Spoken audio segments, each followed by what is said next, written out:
皆さん、こんにちは。USJ によって暗黒面に落とされた男、つむにむです。今日は8月18日火曜日です。夏もそろそろ終わりそうですね。と言っても、あくまで人間が勝手に決めた規則上そうなっているだけで、実際には来月のクソ暑いんでしょうけど、パークではハロウィンに向けての準備が進んでいるらしいので、混雑度と合わせて紹介します。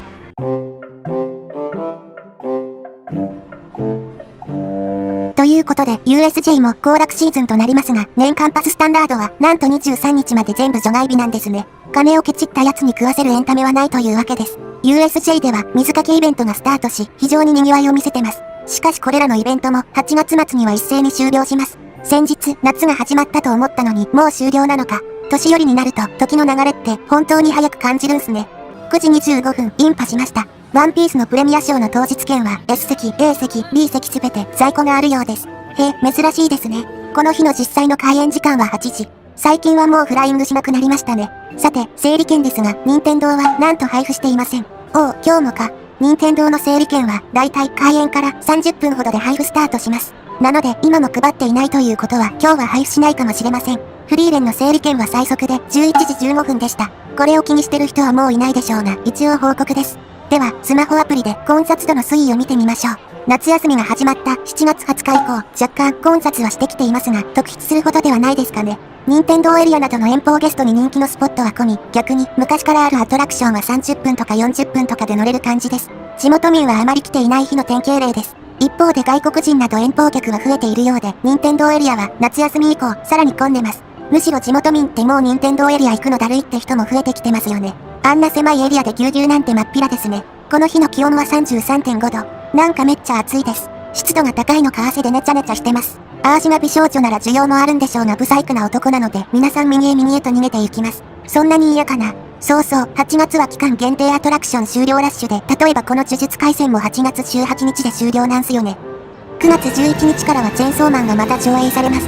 もう3回目ですよね。そんなこするほど面白いわけでもないことは米国の方もご存知でしょうけど、また後ほど紹介しますが、パークではもうすでにあちこちでホラーナイトの準備が進められています。なかなか早いですね。リハーサルなんでしょうけど、撤去しやすいセットなどもそのまま放置してるのはなかなか珍しいです。なので一応今の USJ はサマーシーズンなはずですが、もう秋の空気も流れてきています。ではスペファンの様子を見てみましょう。もう何にもなくなっていますね。おそらく歴代のコラボの中で最も好印象であった DJZ の面影は完全に抹消されています。9月11日からはサタコライドと改めてまた営業を再開します。これも2023年の流用ですね。今年はホラーナイト15周年だとか言って歴代のアトラクションを復活させていますが、例のいい手抜きです。ステージ22ではファクトリーオブフィアーの開催予定。これも流用です。面白かったけどね。9月になるとまたこの扉からちょっとつ盲信かな切り声で飛び出してくるパニック女とビビらず冷笑してる俺かっこいいとか思ってそうな失禁男が出てくることでしょう。てか、今気づきましたけどここにあった渦巻き状の柵って撤去されたんすね。あれって何のためにあったんだろ。お向かいにあるスタジオスターズレストランでは今日も工事をしています。ここにはレストランの新しい建物が増築されると思います。最近になって建物が建設中であることが明らかになりましたが、おそらくまあ増築で間違いないでしょう。ただ、自然な増築にはあまり見えないですけどね。うちの近所の家が庭に建てた犬小屋もこんな感じでしたが、個人的に内装はかなりこだわってほしいと願います。欅ロードからミストが出てますね。USJ は熱中症対策にかなり力を入れていて、これもその一環ですね。ただですね、正直な感想を言わせてもらうと、これ大して涼しくはないです。個人的にはアニメセレブレーションの出口の休憩スペースをお勧めします。しかし10時にならないと開放しないとのことで、しばらく待ちましょう。ところである違和感があったのですが、よく見るとウッディの標識が以前とは前後逆向きについてるんですね。なんでだろう。おそらくディオのために歩道を広くしたせいでしょう。もともとここの道路は対面通行という設定でしたが、歩道を広くした分道幅も狭くなり、一方通行という設定に変更されました。その際に PXQ だとかの誰かが、それなら標識の向きも変えるべきと思ったのかと。こういう目ざとい社員がいることを嬉しく思います。ということで10時になったので休憩室に入りましょう。いやーほんと涼しいですね。しかも朝一だから誰もいない。ここはアーシ一人の世界だ。ちょっとフルチンになってみましょうか。と思いきやそろそろと他の人も入ってきました。暑いから皆さん耐えかねて避難してきたのでしょう。危ねえ、危うく逮捕されちゃうところでしたよ。そういえば最近設置されたこのチリーウィリーの自販機。懐かしいキャラやな。USJ が1億年ぶりに復活させたことになりますが、なんでこの子をもっと活用しないんすかね。こんなにブリブリで可愛いのに。ではちょっとプロダクションセントラルの様子を見に行きましょう。年間パスセンターではジオラマギャラリーの第3弾が7月30日から9月まで展示されています。今回の展示内容は1998年に作成されたハリウッドエリアの検討用模型とハリウッドドリームザライドの模型ですね。それをこれから見に行きます。10時05分、あれ、デロリアンで準備をしていますね。ということはあと15分でドクが現れるのでしょうか。というのもこちらのグリーティングは開催時間は未定なものの予測自体はできる判断材料がありまして、車を磨いたり気温を測ったりシートを敷いたりなどクルーが準備をしだす15分後に現れることになっています。では、ジオラマギャラリーへ。うらこれハリウッドプレミアパレードの映像じゃないですか。USJ で開催された初めてのパレードっすよ。今とは違って、ハムナプトラとか映画のフロートがメインでしたね。あとユニバーサルな権利を持っているキャラクターも総出でしたが、ウッディ以外はあまりに見慣れないキャラすぎて、子供ながらに不思議だったのを覚えてます。恐竜から全身タイツの人間見えてるのはお愛嬌。でも、非常に好きなパレードでした。模型の方はハリウッド大通りの建物の縮尺模型がずらり。1998年製なので、ハリドリのエントランスがまだありません。よく見るとバンテージシアターの看板がハリウッドメイキャップショーとなっています。初期構想ではユニモンじゃなかったんですかね。メルズドライブインの模型も可愛いですね。車の模型が明らかに市販のもので似せる気すらないのも可愛い。ブラウンダービーが残っていたり、模型はどれも懐かしい姿です。個人的にシュワブズの展示がお気に入りです。途中でピンクカフェになって、今はマリオカフェになりましたが、ほんと年代ごとにコロコロテーマ変わるんすよね。ちなみにアーシが着てるスカちゃんはピンクパンサーのです。あとはハリウッドドリームザライドの模型もあります。これは以前はゲストサービスで展示してたもので誰でも触ることができた模型。今はガラスケースの向こうです。計画時のペーパー模型の写真まであります。昔は旧ラインに噴水があったことなんて誰も覚えていないでしょう。個人的には8人乗りデロリアンの模型の展示を熱望していたので、正直ちょっと肩透かしでもありました。でも貴重な展示なのでぜひ見に行ってね。ちなみにクローズは16時と意外と早いです。ありゃ、クルーさんが床に絵を描いてくれました。即興で絵が描ける人ってほんと尊敬します。あれ、ドクいないじゃん。なんかシートも剥がされてるし、もしかして気温チェックの結果、中止になったってことかな。他のショーならスケジュールが公開されているので、中止になったと一目でわかりますが、ドクのグリは開催時刻が不明なのでね、中止になったのかすらよくわからないです。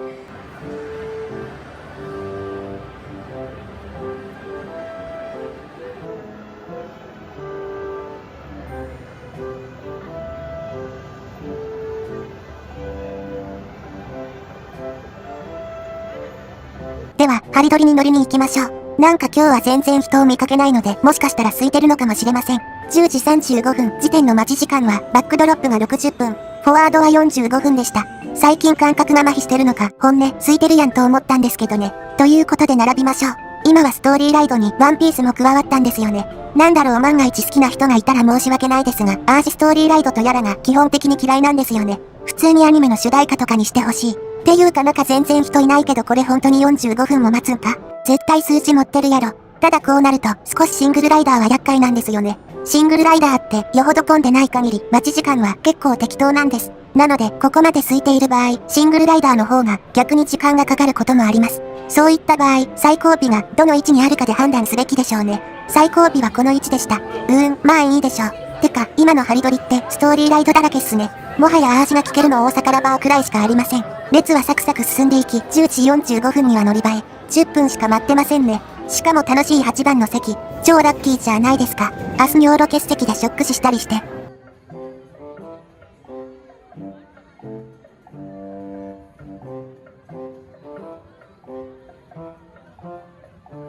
ということで乗ってきました。いや、やっぱり最後尾はいいですね。アーシ牽引されてるよんっていう楽しさがあります。それにしてもセサミストリートのエリアが解体される様子がめちゃくちゃ間近で見れるので、どこか物悲しいですね。アーシの妹の元職場が消えていく。って待って、待ち時間減っとるやん。これって乗り放題ってやつじゃないですか？おいおい、なんかハリドリに乗り放題の街があるらしいぞ。急げ。では、次はせっかくなんで、新しく搭載されたワンピースのストーリーライドでも聞いてみましょうか。さっきボロカスに言ったばかりですが、今回もサクサク進んであっという間に乗車。永久期間が完成しちまったな。ちなみにですね、間違えて早々のフリーレンのを聞いちゃいました。ママ A は、感想としては、やはり聞き取りにくいっすね。ポルノハブ流したって多分バレやしないくらいには聞き取れないです。音楽なら映画のサントラみたいに聞き流せて心地よいですが、これがセリフ付きで聞き取るとなると大変なんすよね。アーシはやはりストーリーライドは好きになれないです。正直このままハリドリの永久期間を堪能したいところですが、動画の進行の都合上できないので、引き続きパークを回ります。ポケモンエリアの工事現場は相変わらず進展はないです。一応建物のカラーリングが変わっていることはシートの隙間などから確認できるんですけどね。今のところド派手な色だとかは確認されてないです。なら、色を変える必要もないやんとは思いますが、この素敵なニューヨークの路地裏はやはり残してほしいですね。ただ、ここは最近物が起きやすいように床を工事したりしました。おそらく重いもの、ひいてはポケモンのオブジェでも建てる予定なんでしょうが、ここは侵食してほしくないです。ポケモンの工事も長いですが、デリシャスミーの改修工事もほんと長いですよね。やはりレンガ造りの建物の改修工事は長期間になりやすいみたいです。以前、サンフランシスコのケーブルカー倉庫も改修しましたが、あれもほんと長かったです。ただ修繕するだけじゃなく、建てた当時に決めたガイドラインに沿ってるかなども確認し、スタッフがいろんな店舗を巡って刺さり選びしてるらしいですね。そうなると、途方もない作業なのでしょう。では、アトラクションの待ち時間を見ます。11時45分、時点の待ち時間は、はちゃめちゃアイスが40分。このベイマックスの介護官、多分開業以来一度も乗ってないです。はちゃめちゃライドが50分でした。シングルライダーもやっているみたいです。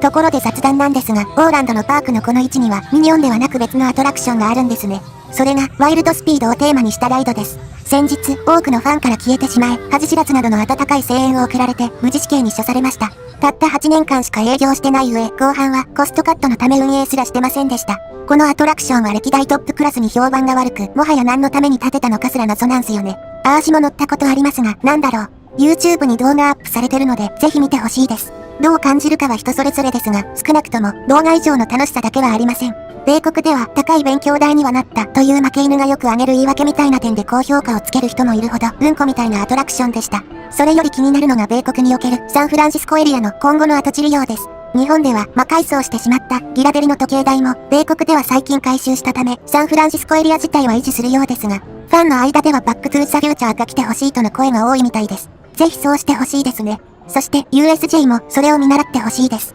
ミニオンパーク？あれは全然潰してもらって構いませんよ。では、アトラクションの待ち時間を見ましょう。11時50分、時点の待ち時間は、ゴマちゃんが35分、チュラパが45分でした。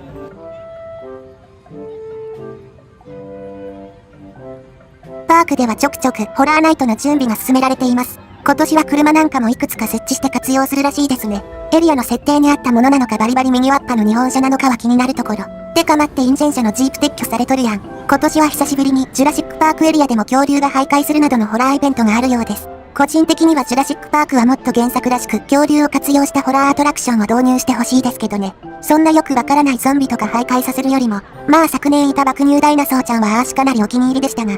ではちょっとショップを覗いてみましょう。最近アンキロサウルスのプニプニな人形が発売されるようになったんすよね。かわいいね。お値段は4500円。お値段はあんまり可愛くないね。ジュラシックワールドジャーニーは8月31日までの開催予定です。この縮尺ぐちゃぐちゃなイスラムブラルの地図ともお別れか。今このエリアはワンピースと早々のフリーレンにジャックされてるので映画要素は減っちゃいますね。ユニバーサルの代表作なのに。そうなると、このナイトパレードから引っ張ってきたジャイロスフィアってどうなるんでしょうね。律儀に撤去するのか、うっかり忘れてたという体でそのまま展示し続けるのか。ジャイロスフィアはもともと USJ が2台保有していたのにナイトパレードが不景気で終了したせいで1台はアメリカに渡ったんですよね。向こうのパレードで使われているらしいです。USJ でも早くパレードをしてほしいところ。ただ実は長らく保管されていたナイトパレードのフロートが先日ドナドナされたそうでしてスクラップになったのかあるいは新しいフロートに生まれ変わるのか今後の動きが気になりますね。USJ 情報局 LCA Studios USJ Kanji I don't know LCA Studios 13時50分ちょっとお昼ご飯を食べに行ってました。引き続きパークを回ります。てかまだワンピースのチケット売ってるんすね。今日ってそんなに空いてるんか。ちょっとショップを覗いてみましょう。ユニバーサルスタジオストアには珍しくワンピースの特設ブースがありました。あれ、あまり見たことない光景ですね。最近 USJ ではちょくちょく映画の缶バッジなんかも売り始めてて ET のも新しく売られていました。お値段は800円。四角い見た目ですが缶バッジらしいです。お迎えのビバリーヒルズギフト。レジカウンターは何やら工事をしています。セルフレジに変えるのかな。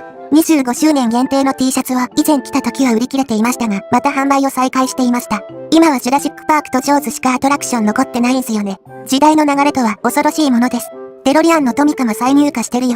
では、任天堂エリアに向かいます。アミティのこの狭い空間にはなんとキオスクが2カ所もあり、右のカートではスモークチキン、左のカートではスモークチキンが売っています。は？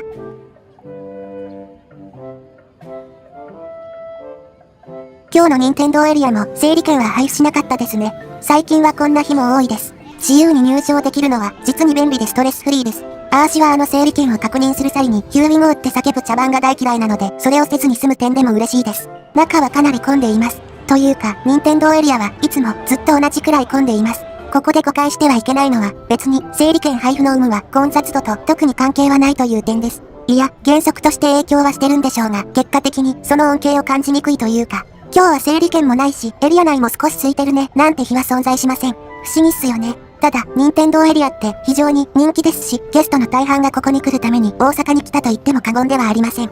動画のためにいやいや訪れてる偏屈なんてあーしくらいでしょう。なので、エリアの滞在時間は非常に長いし、キャパいっぱいまでゲストがいる場合、さほど興味のないゲストは今日はいらないやってなるわけです。結果的に、任天堂エリアの混雑度は整理券対応だろうが違うだろうが、おおむね一定に収まるような気はします。なので今日も大した恩恵を浴びることなく散策しています。では、そんな今日の待ち時間を見てみましょう。13時50分、時点のマリオカートの待ち時間は100分、ヨッシーアドベンチャーは65分でした。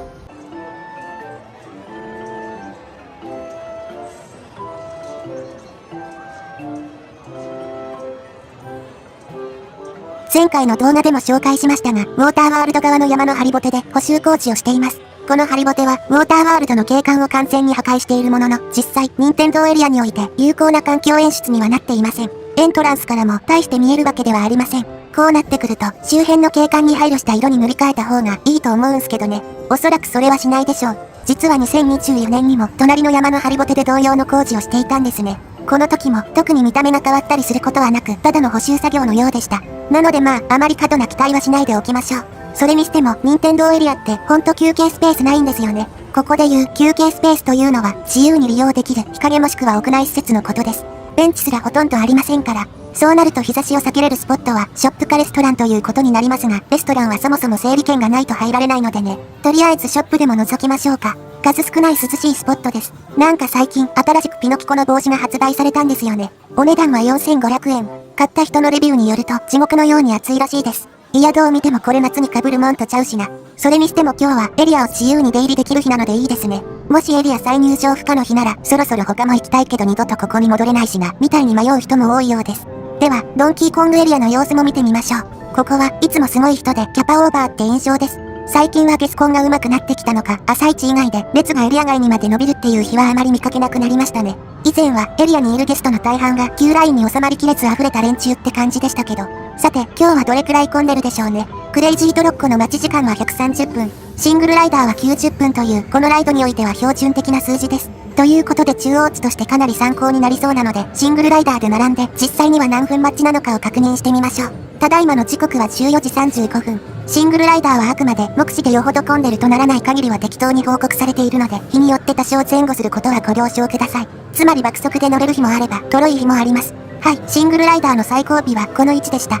これも非常によくある位置です。これよりもうんと後ろの位置の場合は、アーシなら U ターンして退出しちゃいます。ではしばらく待ちましょう。いつも思うんですがシングルライダー民とエクスプレスパス民はクランキーコングと鳥のプレショーを見れないんですよね。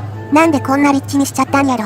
列は止まったり進んだり、まるでぎっくり腰になったナメクジみたいな速度で進んでいきます。俯瞰してみるとクランキーコングって人間に比してこんなに大きいんすね。ちょっと急に怖く見えてきた。では、14時55分折り返し地点のロッカーエリアを越えました。ここから気持ちが少し楽になりますね。こうしてしばらく待つと、ようやく乗り場が見えてきました。ゴールは目の前ですが、なかなか奇数人数のゲストが現れず、しばらく渋滞します。そして15時15分、ついにアーシも案内されました。前の人がじゃんけんしてますね。理由は不明ですが負けた人がアーシと相席になりました。は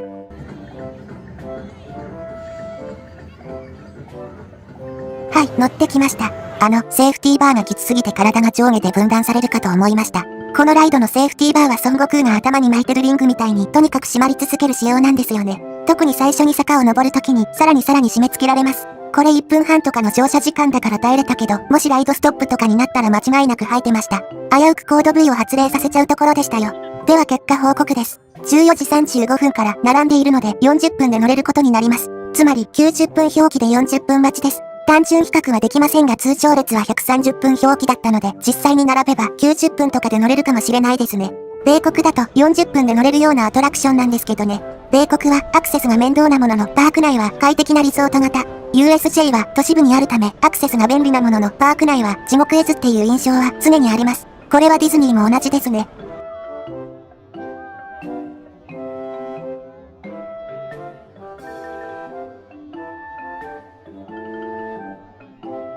では、ワンダーランドの様子を見てみましょう。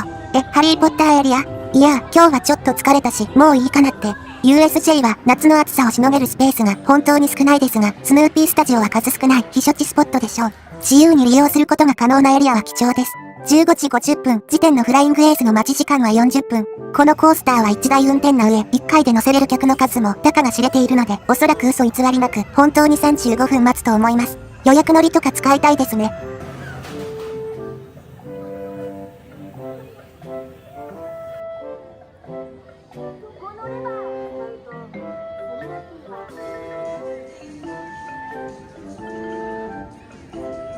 では、さっきから気になっているセサミエリアへ。相変わらずエリアは非常に高い塀で封鎖されています。上の方に少し建物の外壁が顔を覗かせていますね。いずれこれも見れなくなるでしょう。セサミストリートのエリアを上から見るとこんな感じです。もう何にも残ってないですね。スケートボードに至っては半日くらいでスクラップにされたらしいです。